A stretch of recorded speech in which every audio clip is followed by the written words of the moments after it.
All right. Good morning. My name is Ted Hilaire, and I'm currently a UMass Boston student. I'm a sophomore, and I'm studying biology. Today, we are grateful to have a very special guest. She is the epitome of a strong, beautiful, intelligent black woman. She is a Chicago native. She attended our very own Boston University, and most importantly, she is a member of the Boston City Council. She is the first woman of color to be elected in the council in its 103-year history, elected in 2009. That's a great accomplishment to him. Other than that, her government affairs, she is very active in nonprofit organizations, the Massachusetts Women's Political Caucus, the Young Professionals Preventing Child Abuse of the Children's Trust Fund.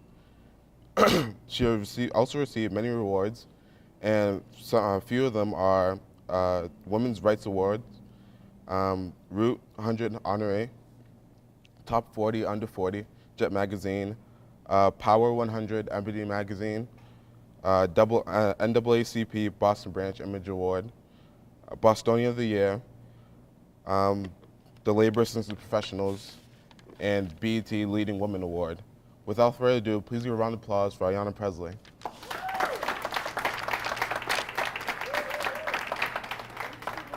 Good morning, everyone.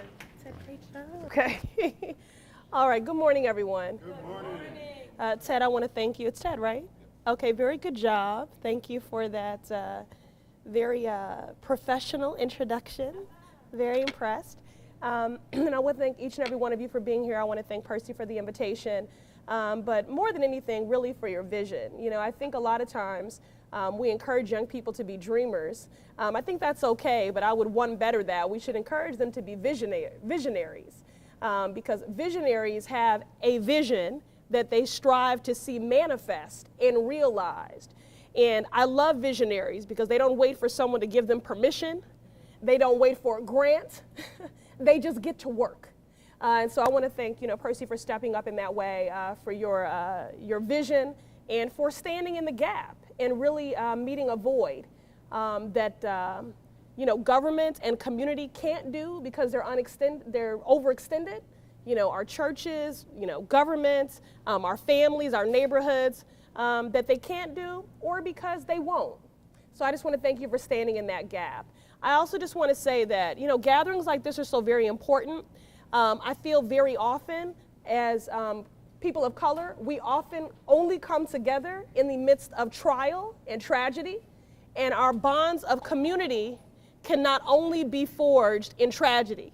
We need to be building those bonds of community all the time. And we have to be very intentional about that because in 2013, community does not happen organically. It's something that we have to be proactive and intentional and deliberate about building those bonds. Everyone is very comfortable in using that African proverb and recycling it that it takes a village to raise a child. The truth is the village burned down. So what is your commitment to rebuild the village?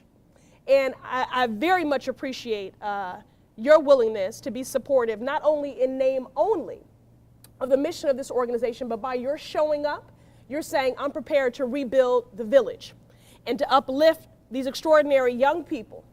And that's what I really wanted to be here for. Because I think too often we vilify our young people.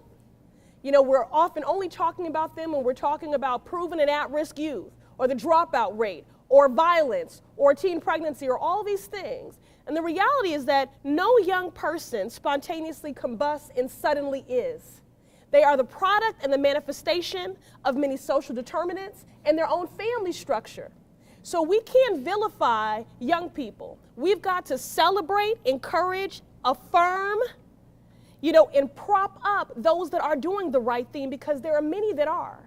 And although I'm very passionate about mentoring and the role that adults play in a child's life, what I do know is that young people can play an even more impactful life in the life of another young person.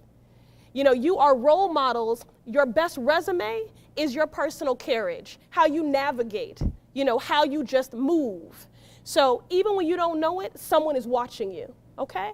So I really just wanted to come here to support the mission of this organization, to celebrate, encourage, and affirm you young people, to thank the village for your investment in our young people. And then I'm just going to speak very briefly sort of about my trajectory to public office, and then I want to turn it over to questions. I do have to leave at 10:45. We said I would be here from 10 to 10:45 because I do have another commitment. So I'm going to speak quickly because I don't want this to be a monologue. I want it to be a dialogue. Amen? Okay. All right. So again, my name is Ayanna Pressley. For those of you who reside and vote in the city of Boston, I'm one of your 4 at-large Boston City Councilors. So a very quick civic lesson. There are 13 members on the Boston City Council. How many? 13. Okay. 9 of them are district councilors, representing clusters of neighborhoods and upwards of 5. How many are district? 9. Okay, very good. Now, 9 districts. Okay, now you have 4 who represent the entire city of Boston. That's all 22 neighborhoods, all 625,000 people. And I am one of the 4 that represents the entire city of Boston. At this time, I'm the only woman serving on that 13-member body. And as Ted eloquently articulated, I'm the first woman of color elected to that body in its history. Now, I don't want anyone to clap on that because that's a very sad commentary. So on one hand, I want you to clap because you feel a stake of pride and a stake of ownership in my success because we are inextricably tied. My personal achievement is our collective success, right? Because government is stronger and more effective when it reflects the citizenry that it serves. Because if everyone looks the same, it's what you would call monolithic or homogenized. If everyone thinks the same, then that does a disservice to us in the issues that we champion and the solutions that we develop. It means they won't be fully informed. They won't be creative. So the power of my being on the council is I have brought a diversity of perspective, opinion, and thought, and a strength of advocacy for issues that previously had been overlooked. And that has everything to do with my life experience. As someone who worked for United States Senator John Kerry for 11 years, who worked for Congressman Joseph P. Kennedy II, who's since retired for 4 years, and as being a black woman. You know, and you could read a lot of things in my resume, but what I am first and foremost, may she rest in peace, is my mother's child. And it's those experiences that I believe have uniquely qualified me for what I do every day. You know, so on one hand, I want us to celebrate that I'm there and that perspective that has been brought. On the other hand, it is a very sad commentary that it took over 100 years to see an African American, Latina, or Asian. There had never been any woman of color in 100+ years. And that means if you don't have people that represent the entire city and a spectrum of experience, then that shows up in the policies or doesn't show up. That's the point, right? So it's important that as I climb, as we as adults climb, that we lift as we climb. And that's also why I wanted to be here today.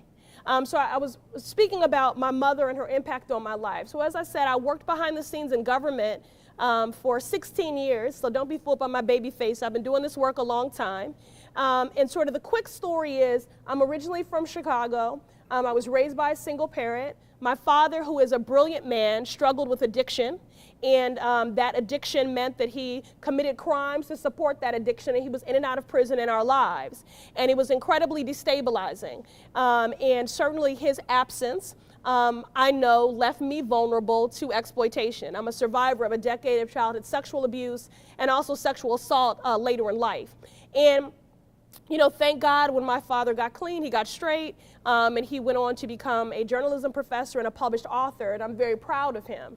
But while he was in the demonic throes of that addiction and that struggle, in and out of prison in our lives, I was living in a very dysfunctional situation. My mother, who was struggling to make ends meet, I call her my shero, my bedrock, my foundation. Things were hard.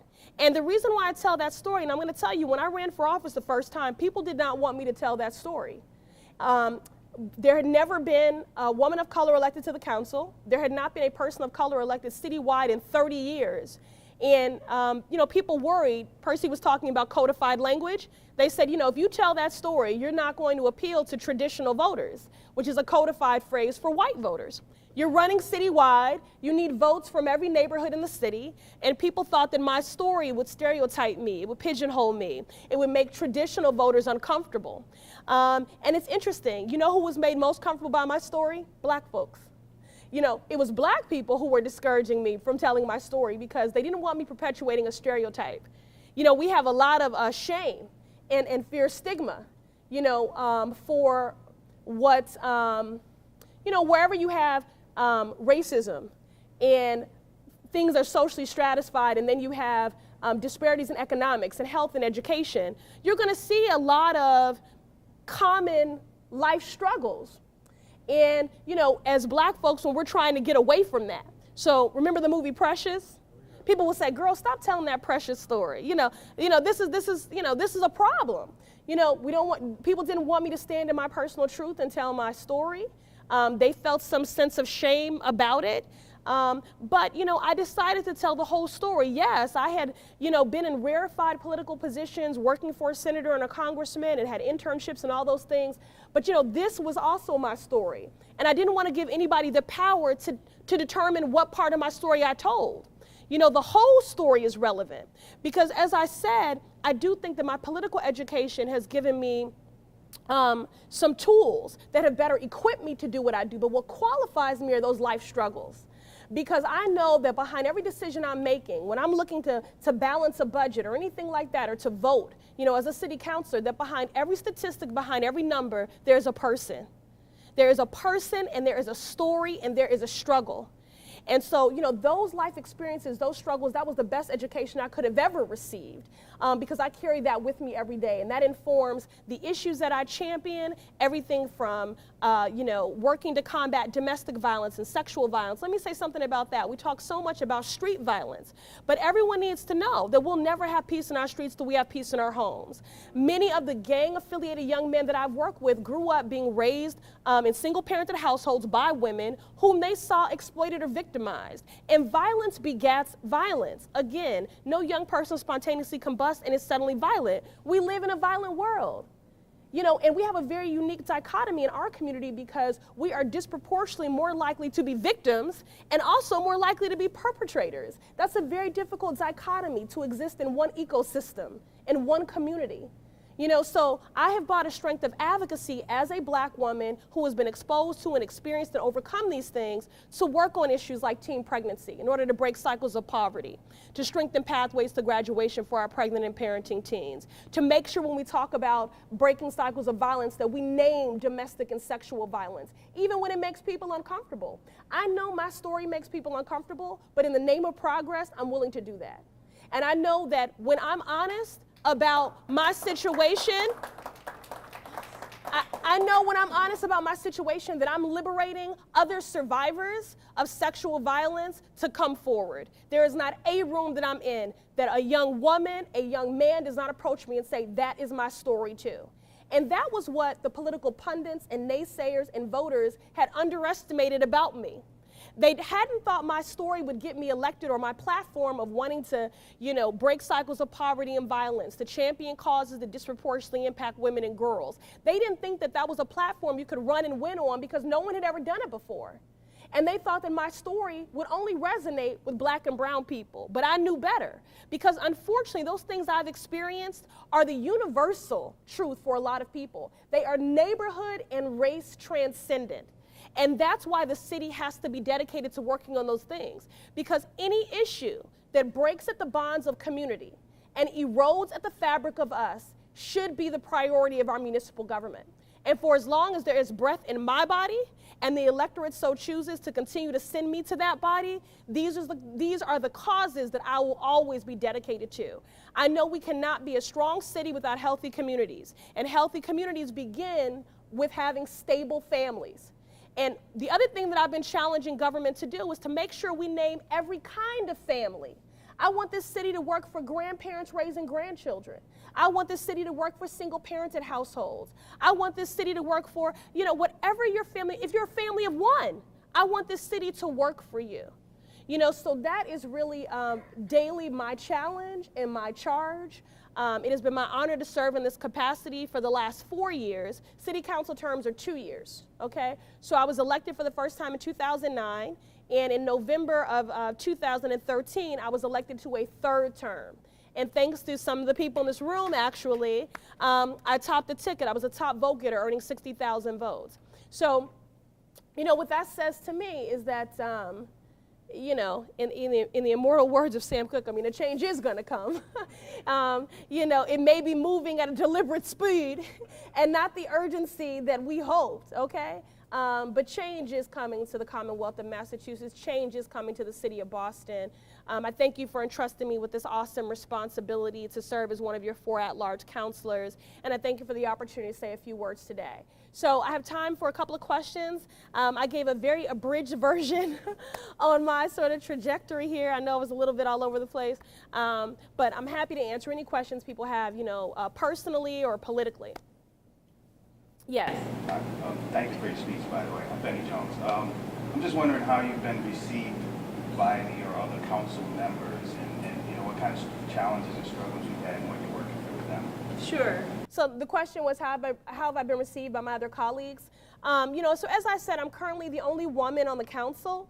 And, you know, before I joined the council, there had been really an oversight in those issues that disproportionately impact women and girls. So when I joined the council, I created a new policy committee called the Committee on Women and Healthy Communities. And what I realized, in that my male colleagues were very receptive to this agenda, is that that oversight was not malicious in intent. It wasn't malicious. It was really coming from a lack of knowing. And again, that speaks to the power of diversity. So when I bring an issue to the chamber, so for example, the very first hearing that I did was on teen pregnancy. And, you know, I did have people that sort of said, well, you know, I don't have a teen daughter. Why should I care about this? And I said, well, you should care because, you know, that young parent, the life and scholastic success of their child is directly linked to their education. So if they don't at least complete their high school education, their child, we can all but predict the trajectory of that child, that they will live in poverty. That at the most, that mother will go on to make $14,000 a year annually, and that is poverty. We know that a child's success is directly linked to the education level of their parent, especially the mother. We don't know why that is, but that is the case. And I said, so I would hope you would care about these pregnant and parenting teens, because we want their, out of moral imperative, we want them to know that their dreams may be temporarily derailed, but they shouldn't be permanently deferred. And then they would say, I still don't get it. I said, okay, well, do you get $35 million in child welfare and $65 million in health care? And then I got them. So, you know, I would like for everyone to be compelled to work on an issue based out of moral imperative. But the reality is that these social ills have an economic impact. And so I have found through conversation, you know, everyone doesn't have to think the same way. You know, in fact, discourse and discord can really yield great outcomes. And so I have found that they have been very receptive to the issues that I have championed. And if they've ever been resistant, it was coming from a lack of knowing. And when I took the time to build that trust and that relationship, and they had that comprehension, then I had their support. So, and the other thing is, and I would encourage all of you, never call things a girl's issue or women's issue or a black issue, or don't do that, because you're immediately alienating people that could be allies and advocates in your struggle. You know, to me, there are no such thing as women's issues or girls' issues. There are simply issues that disproportionately impact women and girls. That's it. Because any issue that's impacting grandmothers and mothers and daughters and sisters is impacting whole families and entire communities, and that perspective has to be represented.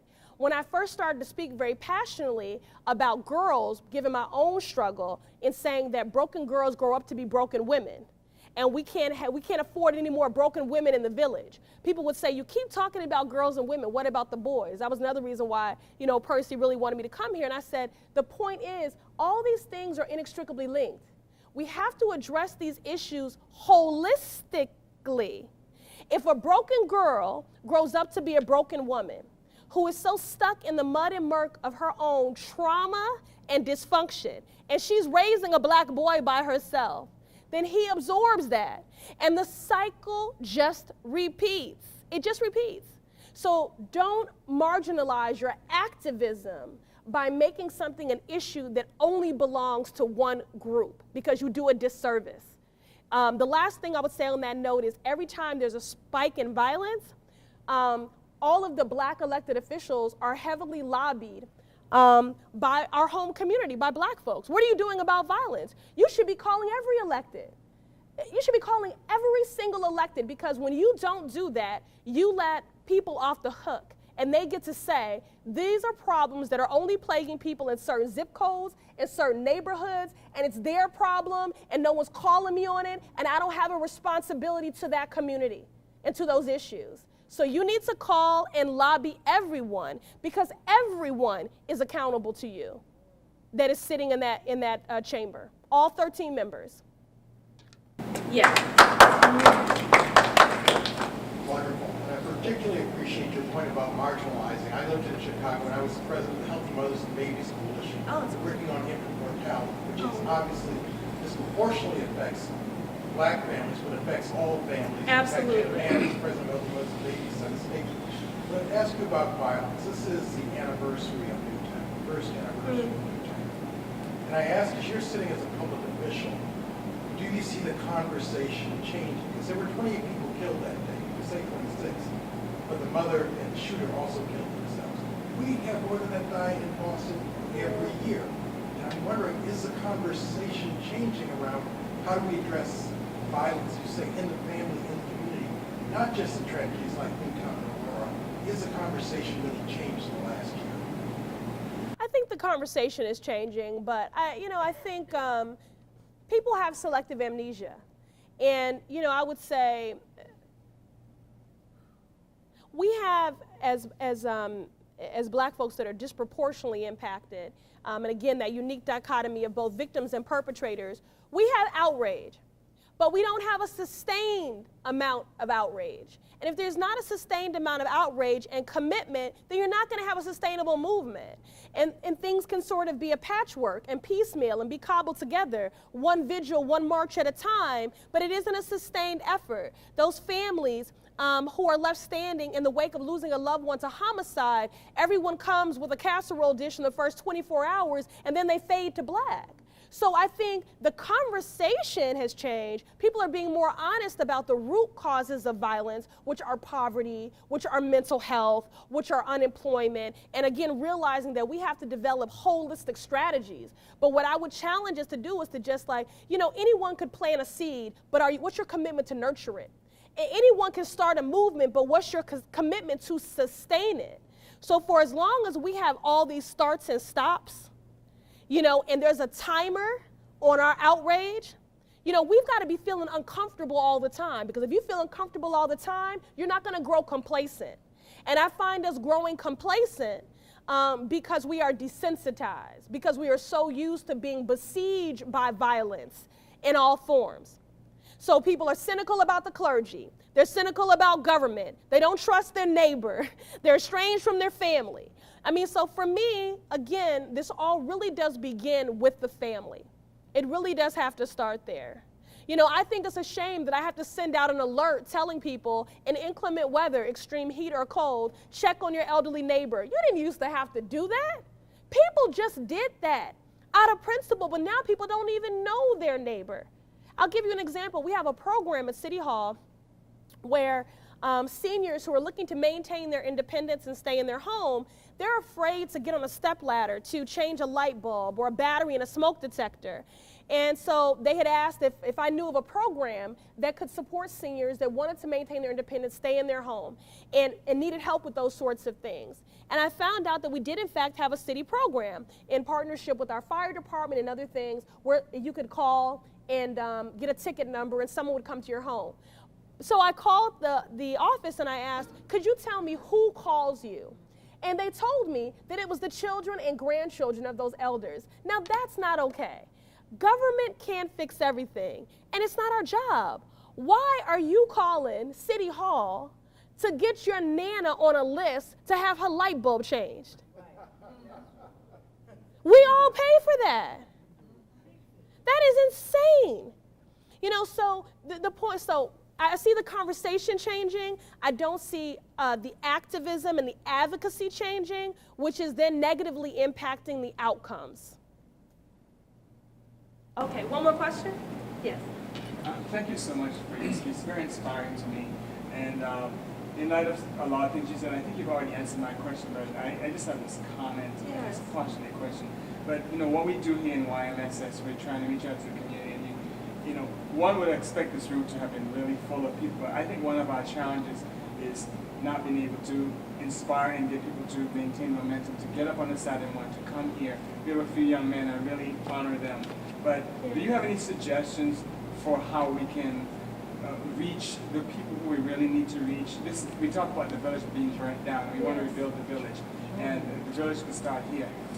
And we're really passionate about being here, but we need to have them here as well to be able to get people out. And I wonder if you have any suggestions of what we can do to stimulate interest and also consistency. Well, first of all, I don't want you to be too hard on yourself, okay? Because this is a weekend and it is cold, okay? So, I have been a part of efforts where we have done outreach for a meeting for 3 months and not had this many people. And that's just, that is the challenge anytime you're organizing. Sometimes you're gonna have 5 people, sometimes you're gonna have 50. And there isn't an exact formula, which is why you have to be on all cylinders using everything. You have a very extensive email list, using social media, using the radio, using word of mouth, all of those things. But I think the biggest issue is really just staying consistent. But the outreach piece is key, because that cliche saying, if you build it, they will come, that's not true if no one knows about it. So everyone has to be an ambassador. Everyone has to be an evangelist for this ministry, which is really what this is this own form of ministry. And the reason I want to prop this up is because people think that most of the efforts in the community are overwhelmingly run by women. Most of the marches, most of the community meetings, all of this. So I really just celebrate the fact that this is an effort spearheaded by and envisioned by Black men. Who will not allow themselves to be marginalized in this work, because we all need to be toiling in this vineyard together. We need all of our hearts, our minds, our hands, our feet aligned in this community building, family stabilization work. That's what this is. This is community building, this is family stabilization, this is rebuilding the village. So what I would say is, you might get discouraged or feel frustrated, but you guys are already doing a good job. And we just have to continue to do that, continue to partner with my office. However I can use my social media network to promote things that you're doing, I certainly will do that. But I feel, given that the organization is it 2 years old, Percy? Oh, it's 3, okay. Because I was remembering that first, when I met some of the young men at Councilor Yancey's book fair, and you were tabling at that event. It's not a very old organization, and it's already branded. When you name the organization, people know what it is. They're like, oh yeah, I saw an email about that or something, right? So it's just the longer you sort of being vigilant in that way, I think it gets in people's consciousness, and then they know this resource is here. And if there are more intentional ways that you need specific support, please do let me know. But I think you guys are already doing an incredible job. So don't be discouraged, okay?